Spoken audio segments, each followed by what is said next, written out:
The LA Clippers continued their six-game Grammy Road trip with game number 3. And thankfully for them, Kawhi Leonard, Paul George, and Reggie Jackson, and Robert Covington were back in the lineup against the Chicago Bulls. And it was not an easy game as expected. The Clippers trailed by as many as 19, but led by Kawhi Leonard and Norman Powell, rallied to win the game. How were the Clippers able to escape out of a hole and get their second win in 3 games of this road trip? Gonna be talking about it all on today's Locked On Clippers. Locked On Clippers, your daily Los Angeles Clippers podcast. Part of the Locked On Podcast Network, your team every day.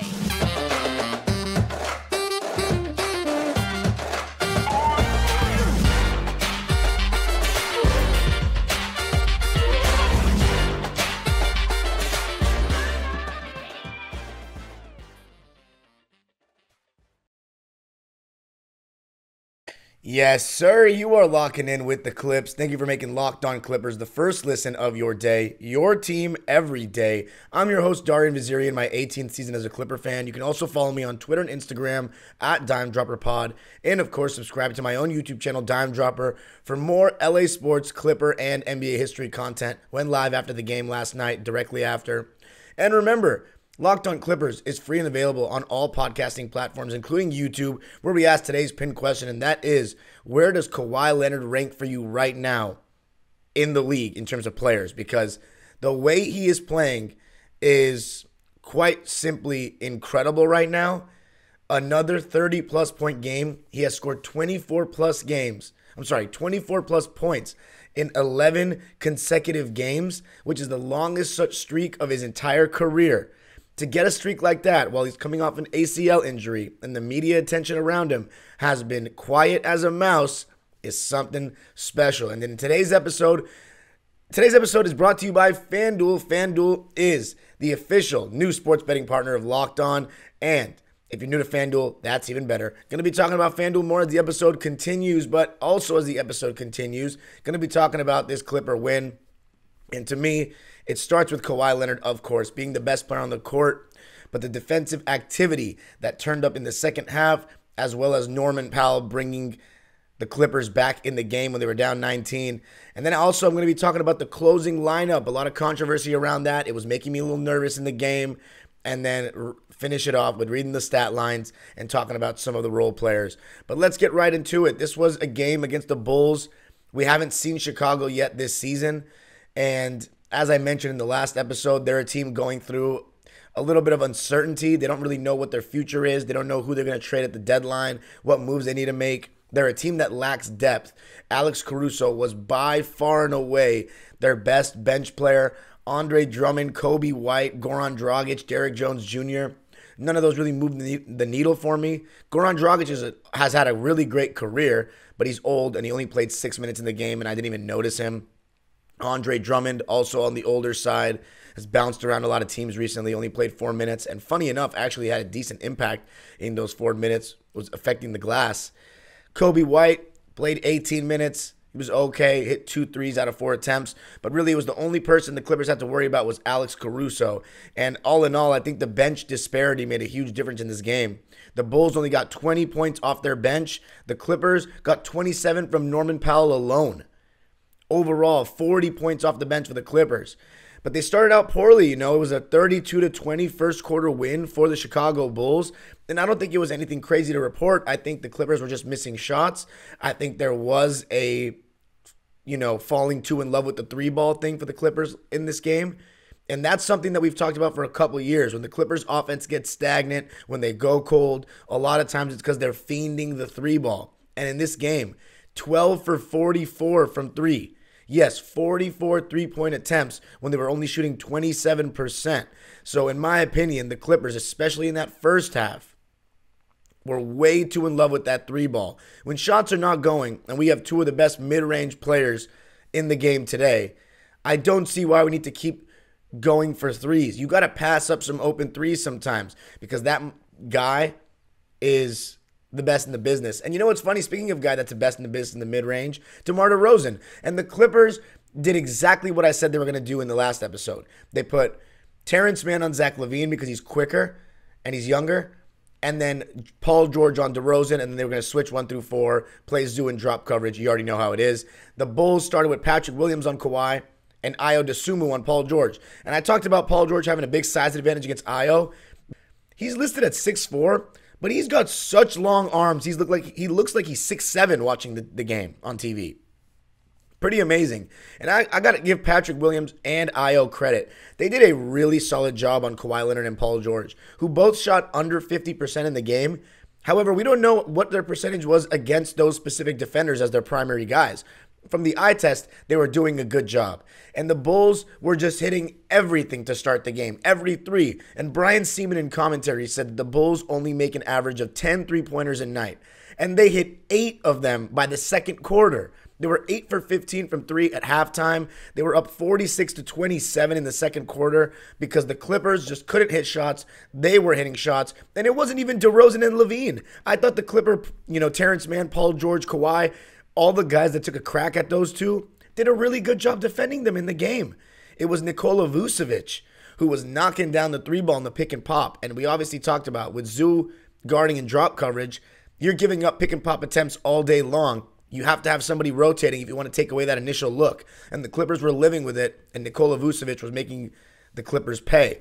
He was the leading scorer for the Bulls in the entire game with 23 points and 14 rebounds on an amazingly efficient 10 for 15 shooting from the field and 3 for 6 from deep. Peculiar was that he had no free throw attempts, the only Bulls starter without a trip to the line in 39 minutes of play, which was interesting, and I think it's a lot of it because he's shooting jump shots. But the Clippers, it's funny because I wasn't worried. Even when the Clippers were down 19, I wasn't worried at all because I just felt the process was decent, thought the shots were going to go and the Bulls were going to cool down. And that's kind of what happened. The Clippers called a timeout down 19, and immediately off the timeout, and mind you, the small ball lineup wasn't working very well in this game because when the Clippers were missing shots, the Bulls were just getting a bunch of long rebounds because they're shooting long threes. Bulls are getting long rebounds, getting out in transition, taking advantage of the Clippers, and doing a good job of that.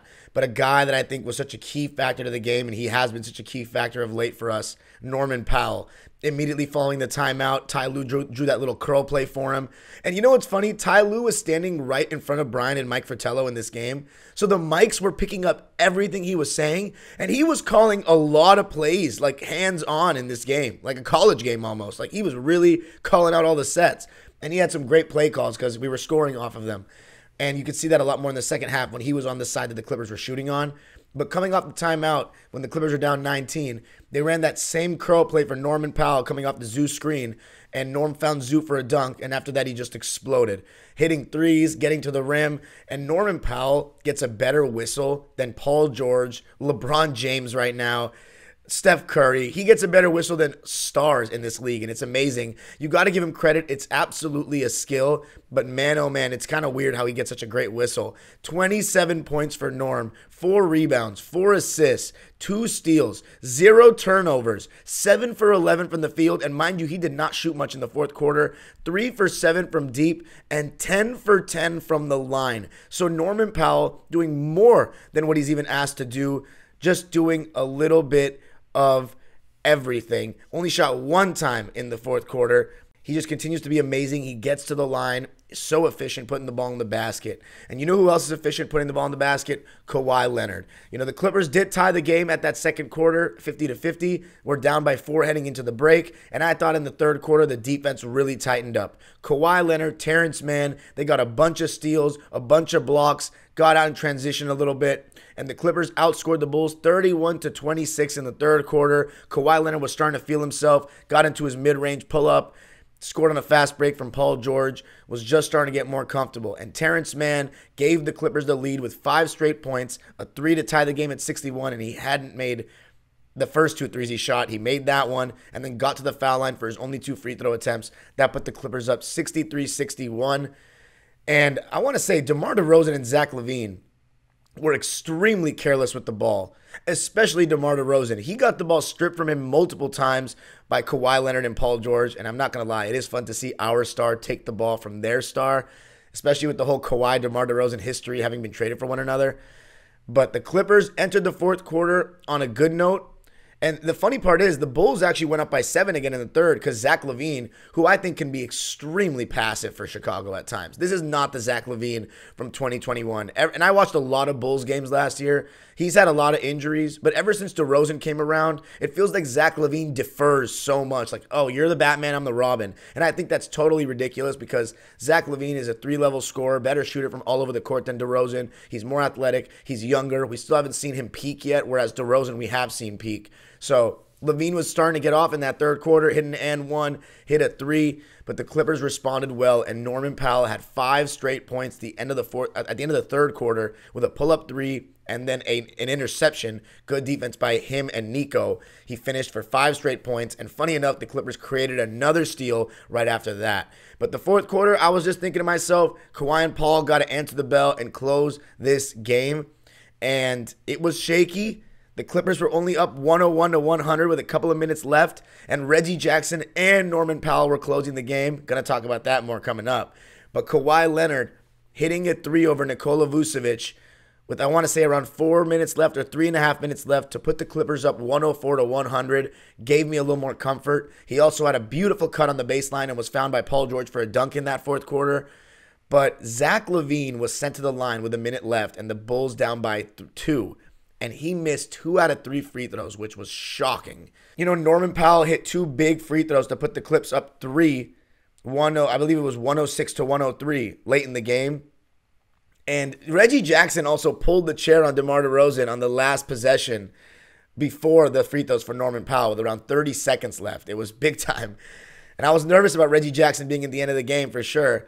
And Norman Powell hit the free throws, and then on the final play, the Clippers put in a lineup that I want to see play actual minutes. Rocco, Terrence Mann, Nico, Kawhi, and Paul, all 5 of them so they could switch everything. The play was clearly drawn up for Zach LaVine. They switched everything, snuffed it out. The Bulls actually had a timeout left that they didn't call. Alex Caruso, who was inbounding, could have called it, panicked, threw the ball in, and DeRozan and LaVine both got their hands on it. And when the second I saw Kawhi Leonard get his hands in the scrum, I knew who was coming out with the ball. The Claw. And the Clippers get the W, a big one, even when they didn't play well. 108-103 at the Madhouse on Madison. They move on to 29-25 on the season. Going to be talking about the closing lineup and the game in more detail coming up. Why was I nervous about the game going down the stretch? This year, the only app you need at your Super Bowl party is FanDuel, America's #1 sportsbook. We're really excited about our new sports betting partner for Locked On because they're the #1 sportsbook in America, FanDuel. And if you're new to FanDuel, that's even better. They have so many great features that make betting on sports fun and easy. Just download FanDuel now so you can bet Super Bowl 57 with a no-sweat first bet. You'll get up to $3,000 back in bonus bets if your first bet doesn't win. FanDuel lets you bet on everything from the money line to point spreads to who will score a touchdown. And not this weekend, but the weekend after, we got the biggest game in America to bet on of the year. And that is, you know what, Super Bowl 57. Kansas City Chiefs and Philadelphia Eagles. 2 of the Super Bowl winners of the last 5 years. Who will get their second title in 6 years? It was 6 years, I should say. So join FanDuel today at FanDuel.com/LockedOn to claim your no-sweat first bet on Super Bowl 57. That's FanDuel.com/LockedOn. Make every moment more with FanDuel, official sportsbook partner of the NFL. All right, so getting back into this one, the Clippers winning at 108-103 against Chicago, and I think it was a game that, you know what they say about great teams? You got to win games when you don't really play that well. And one thing that I think saved the Clippers in this game was that they took care of the ball, and the Chicago Bulls did not. The Chicago Bulls had 18 turnovers to start the fourth quarter, and I remember watching the game with my dad, and I looked at him, and I said, there's no way they're not going to get 20 turnovers by the end of the night. And one of my golden convictions in basketball is if you turn the ball over 20 times, you're asking to lose.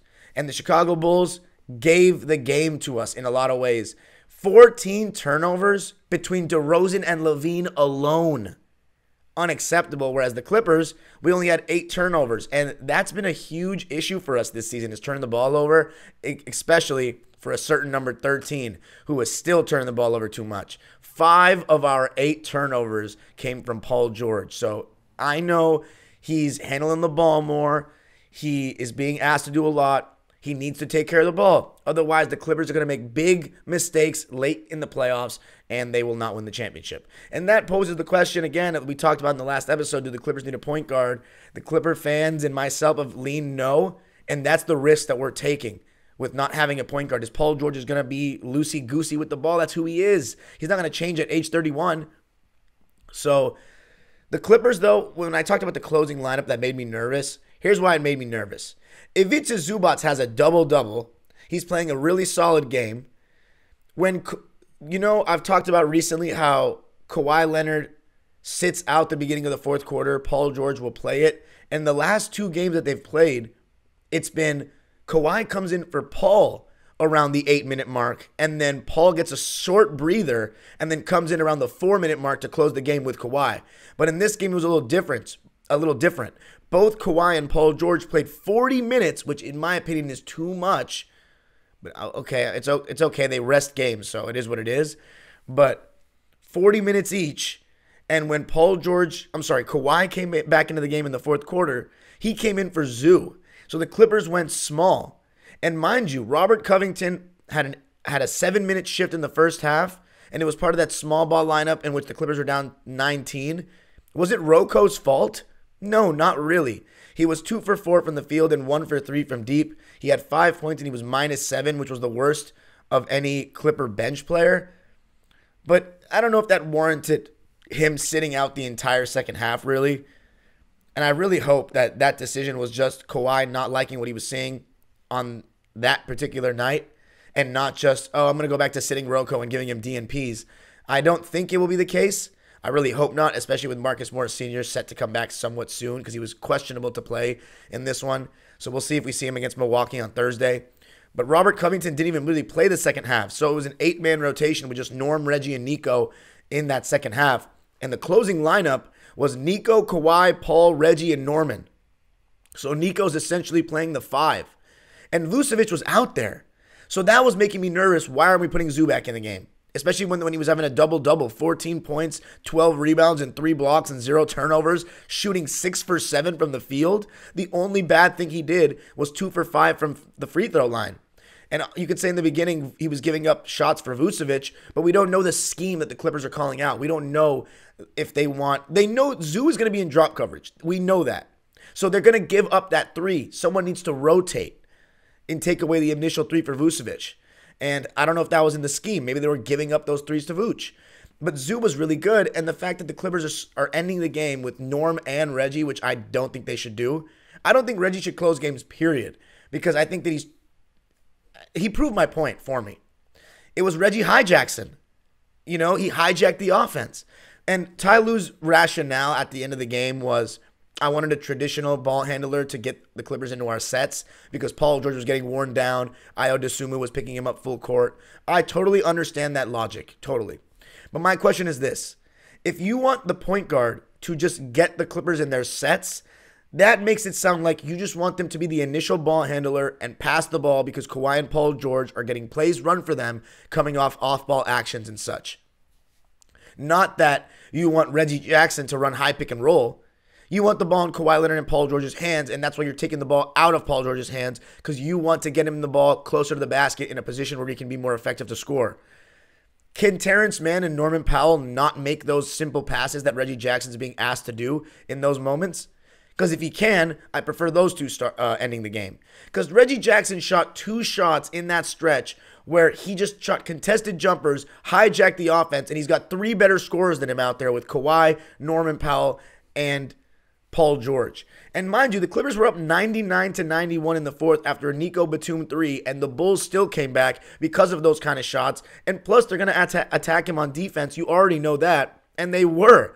And I think the Clippers dodged a couple of bullets. For example, they were up, I think, 101-100. And DeMar DeRozan came up the court with a head of steam and was given a good amount of room against Nico Batum and missed the mid-range in which he has become so proficient in making throughout the course of his career. And then,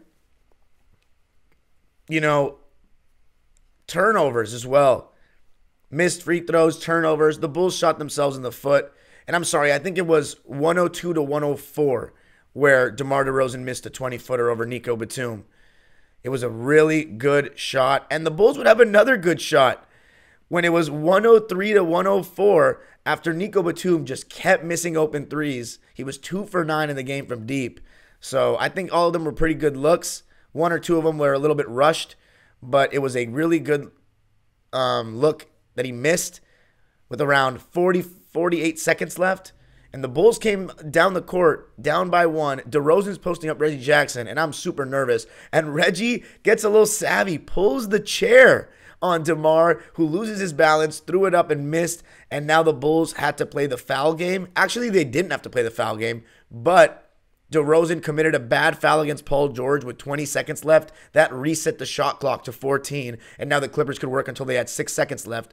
And the Bulls kind of went for like a full-scale pressuring the Clippers with the ball, and Norman Powell got fouled and made 2 huge free throws to put the Clips up 3, and then, as I said, they got the big steal. I want to see Rocco, Terrence Mann, Kawhi, Paul, and Nico play all at once. 6'5" and up, all can switch, all can play D. We haven't seen that, and I would like to see it. But the Clippers win it 108 to 103. They move on to 29 and 25 on the 29 and 25 on the season, 15 and 14 on the road. The Bulls at 23 and 27, 13 and 11 at home. Going to be talking about the stat lines and the performance of the other role players like Terrence Mann, Luke Kennard coming up. Let me tell you something about Built Bar. Built Bar, if you're looking for a delicious treat but don't want all the fat and calories, then you got to try it. We just got through the holidays, and I know my goal is to eat a little healthier this year and put some mass on, muscle mass, and I can do that with Built Bar. If you're just like me and you want to eat healthier but don't want to compromise the taste, then Built Bar is just what you need. And it's made with 100% real chocolate, and they have a chewy interior that makes it feel like you're eating a candy bar and not one of your, packed in granola bars or things that make you feel a little heavier. Built Bar is, you can give it to a 5-year-old kid and it'll still taste, I think they will think it tastes great. And they come in unbelievably creative flavors, some of which I haven't even tried yet, like peanut butter brownie, coconut almond, and churro. I'm not sure how Built does it, but these bars taste like a candy bar while maintaining amazing macros, and what's even better is that they're healthy. Only 130 calories and 4 grams of sugar with a whopping 17 grams of protein. And now you don't even need to order it on Built.com to get a box. You can go to your local Walmart or Sam's Club. Right, Walmart. I don't know. There's no Sam's Club by me as far as I know. Walk to the pharmacy section of Walmart and grab yourself a box of Built Bars. You can pick up a 4-bar box of cookies and cream, double chocolate, or coconut puffs. Or if you're at Sam's Club, a 13-bar box with our hit flavors, brownie batter and churro. You can thank me later. Get your Built Bar. All right. The Clippers with a big win, and I love it because they shot 27% from 3 and 40% from the field. Kawhi Leonard shot less than 50% from the field. Paul George shot less than 50% from the field. Terrence Mann was 1 for 6. Luke Kennard was 0 for 6. Nico Batum was 2 for 10. Reggie Jackson was 1 for 9. So if you combine 4 of those 9 rotation players, oh my goodness. The Clippers were 4 for 31 from the field between Reggie, Kennard, Terrence, and Nico, and they still won the game. And the funny part is the Bulls shot 50% from 3 in the game, 12 for 24, and 49.4% from the field. So they shot so much better than the Clippers did and only shot 5 less free throws, which, ultimately was the difference in the game. But they turned the ball over 20 times. That's where you have to look at the game lost for Chicago. Turned the ball over 20 times. And they only shot 9 threes in the second half, considering how blistering hot they were. It's kind of surprising, but they don't really have that many three-point shooters. And I will say the Clipper defense tightened up. The Bulls only scored 45 points in the second half, and the Clippers were very active in the passing lanes, and a certain number 2 had his season high in steals. So let's read the stat lines. First for Chicago, Alex Caruso had 10 points off the bench, and he didn't even miss a shot. 3 for 3 from the field, 2 for 2 from deep, and 2 for 2 from the line. Just a very, very good role player that you want if you want to win championships. Ayo Dosunmu, all the Bulls starters had double-figure points. Dosunmu had 11 points, 3 rebounds, 4 assists, played good defense on Paul George. He was 4 for 7 from the field. Patrick Williams was, I think it's his 3rd year right now in the league. 11 points and 6 rebounds for him on 4 for 8 shooting. I heard that, Patrick Williams is shooting 40% from deep, but I still feel very comfortable with him shooting open shots when the Clippers play the Bulls. He was the 4th pick of the draft in 2020, so I have to say, I feel like he hasn't really improved as much as people would want. He's not really giving any sign that he's going to be a shot creator in his future. But he's shooting 41% from 3 this season, averaging 10 points a game, and he does play good defense, so I'll give him that. I think his potential, as it looks right now, is a great role player in the NBA. But then, the big three. Nikola Vucevic, 23 points and 14 rebounds, and in my opinion, they did not feed him enough in the end of the game. 10 for 15 from the field, 3 for 6 from deep. Zach LaVine, in my opinion, he's entirely too passive. And he had the quietest 14 rebounds I've ever witnessed in my life. Again, a lot of those were because of long misses, uncontested rebounds. 18 points, 14 boards, 8 assists, 6 turnovers for Zach on 6 for 14 shooting, 3 for 5 from deep. But the big statistic that really is a tough one for him, 3 for 5 from the line. To miss 2 free throws like that in crunch time, 2 out of 3 for an amazing shooter like LaVine is totally unacceptable. The UCLA boy, in 39 minutes, finishes with the loss. And DeMar DeRozan, 20 points and 5 assists, 8 turnovers, so more turnovers than dimes. 8 for 19 from the field and 0 for 2 from deep. Shout out to Kawhi, Paul George, Terrence Mann, Nico, all the guys that guarded the duo. They did a great job. They combined for 38 points on 14 for 33 shooting, and Kawhi Leonard by himself had 33. So again, who was the best player on the court? A lot of games can get decided like that in basketball, just who's the best player on the court. We had the best player on the court yet again. Let's read the lines. Reggie Jackson, tough night for him shooting the ball. I think his defense was actually decent, but I don't know. I still think that he shouldn't close games. 2 points for him on 1 for 9 shooting, 0 for 3 from deep. Didn't get to the line. He had 4 rebounds and 4 assists. Thankfully, though, didn't turn the ball over at all. But in 27 minutes of play, he wasn't that great in my opinion. Luke Kennard, I have to say this about him. He was clearly in his own head. And I don't mean in his own head about shooting the ball. I mean the way he was shooting it. Because all of Luke Kennard's misses, if you know Luke Kennard well at this point, are either dead on line, just a little bit long, or they're like in and out, or just short where he doesn't get a bounce. He misses the ball. Like when he misses, he has great misses. These were not great misses. He was shooting shots that none of them I thought were going in. They were looking long or short every time, which tells me he's thinking a lot. And that's because he just came back from injury and he didn't see any go in. And I love that Ty Lue, even after he had missed like 3 threes in a row, he drew up a play for him coming off a timeout and he still missed. And it's just Luke's in his head. I don't want anyone to get, crazy and say, oh, Luke Kennard sucks now. He's come back from injury and he's broke. It takes time coming off injuries, and especially for shooters. It's all confidence. He's in his own head right now, and that's okay. He's going to snap out of the funk. He had a donut and was 0 for 6 and 0 for 5 from 3 in 17 minutes, so it was a tough night for Luke. And then Terrence, I thought he was good defensively, as he always is, and that's why going 1 for 6 and only scoring 5 points is okay, because he guarded Zach LaVine, and Zach LaVine didn't have that great of a game. So shout out to Terrence Mann. 5 points. Wasn't his best game in 21 minutes. I already talked about Rocco. 5 points in only 8 minutes. Came in to defend that last play. Nico Batum, 6 points, 5 rebounds, 2 for 10 from the field, and 2 for 9 from deep. Not a great Nico game in my eyes, but he still defended, and as he always does, and made a big 3 in the fourth quarter, even though he missed a ton of them. Norman Powell, unbelievable. Just, again, increasing his 6th man of the year case with each passing game.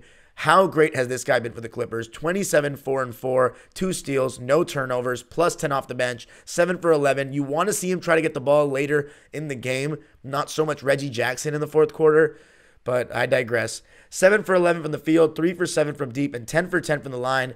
Ivica Zubac, 14 points, 12 boards, 3 blocks on 6 for 7 shooting in 28 minutes. Had a jump hook over Vooch. Still needs to get the ball in the post more. And that's another thing I have to digress because they just don't do it. But the stars, Paul George, it was an okay game for him. 16 points, 10 rebounds, 7 assists, 2 steals, 5 turnovers. We could do without that. 7 for 16 from the field for him. He didn't have a great game shooting the 3-ball, and I thought there were times where I thought he needs to shoot some more mid-range shots or try to get to the basket. He didn't shoot 1 free throw in the entire game, and I don't like that. So Paul George shot half of his shots were threes. I'm not a huge fan of that when he's not making it, but he still did enough for the win. That's all that matters. And the player of the game, who's just on an absolute tear of late, 33 points, 4 rebounds, 5 assists, a season high 5 steals on 11 for 24 shooting, 3 for 6 from deep, and 8 for 9 from the foul line. He is playing as well as anyone in the league right now, and in his last 10 games, he is averaging 30 points a night. I think it's his last 11 games. Like 30 points a night. The Clippers are 19-9 with Kawhi Leonard in the lineup, and he is now on the season. I love updating you on his season stats. 22 points a game now, 6 rebounds, 4 assists, 1.3 steals, 31.6 minutes, 51% shooting, and 36% from deep, 85% from the foul line.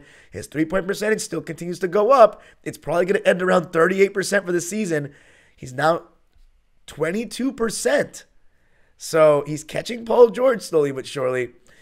And a big win for the Clippers as they head into a really difficult game, the most difficult of the trip in Milwaukee. They are now 2-1 on the trip. The Bucks just beat the Charlotte Hornets on Tuesday night, and it was actually kind of a close game. So if the Clippers can beat the Bucks, that would be a huge statement, especially with Chris Middleton back.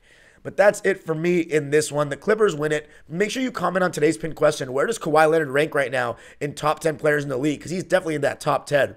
And for me, that top 8 or 9. Let me know. Remember, you can follow me on Twitter and Instagram at DimeDropperPod and subscribe to my own YouTube channel, Dime Dropper, to hear an unedited live reaction after the game and more Clipper content at all times. And thanks for making Locked On Clippers your first listen today. Now make your second listen game-to-game NBA. Every moment, every top performance, every result. Locked On Game-to-Game covers every game from across the NBA with local analysis that only Locked On can deliver. Follow Game-to-Game Locked On NBA. Follow Game-to-Game on Locked On NBA, available on the Odyssey app, YouTube, and wherever you get your podcasts. The age-old proverb continues. Go Clippers. That's 6 wins in a row with Kawhi Leonard and Paul George. And still in that 4th seed, Sacramento, watch your tails, because we coming. Let's see if the Clippers can get 7 in a row, because that Cleveland game didn't count. Go Clippers.